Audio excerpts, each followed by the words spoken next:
When the U.S. House of Representatives ends each work week in Washington, D.C., many members of Congress leave the nation's capital and travel to their home districts to carry on their work through a variety of activities. On this day, Congressman Abercrombie has returned home and has been invited to a briefing at the Navy's Pacific Missile Range Facility, PMRF, at Barking Sands, Kauai.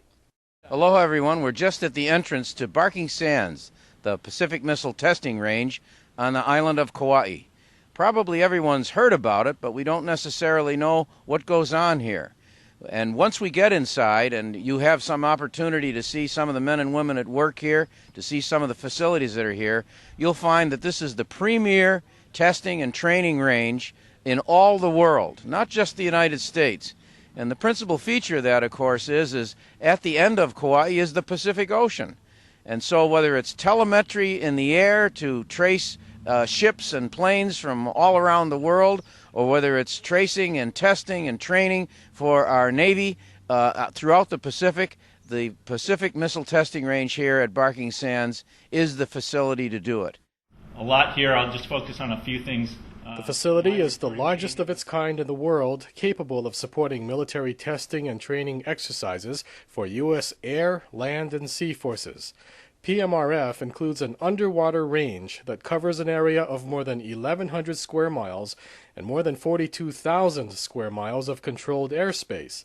This makes PMRF a premier facility for supporting operations varying from small, single-unit exercises up to large-scale battle groups. This visit is important for PMRF and for Abercrombie because of his leadership role in the U.S. House.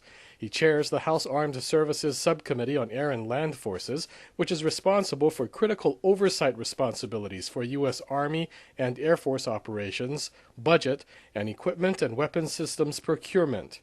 In addition, he's a senior member of the Sea Power and Expeditionary Forces Subcommittee, which oversees the Department of the Navy, including the Marine Corps. PMRF is located on the western shore of Kauai. It all goes that way, right? And includes broad ocean areas to the north, south, and west. These functions here are status reports that you get from the target. It's home to control centers, tracking and surveillance radars, data processing, airfield facilities, launching area, and more.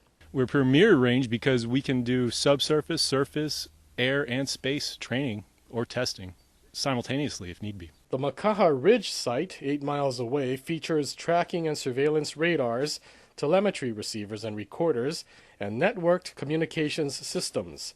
The facility's relative isolation, ideal year-round tropical climate, and proximity to key military installations and to the University of Hawaii Ocean Research facilities on Oahu present major benefits to PMRF's users. The facility includes an underwater range that encompasses the channel between Kauai and Ni'ihau and an adjoining area extending into the open ocean north and west of Kauai.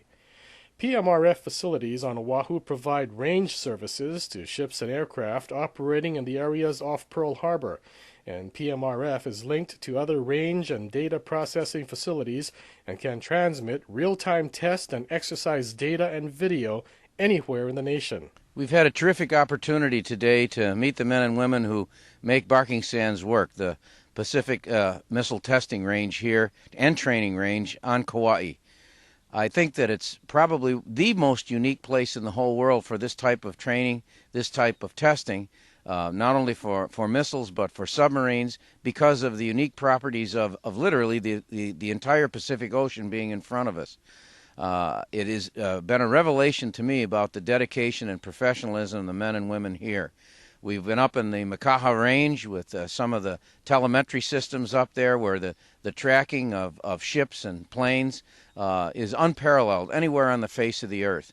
The equipment that's there, the way it's maintained, the people who are dedicated to doing it is something we can all be very, very proud of.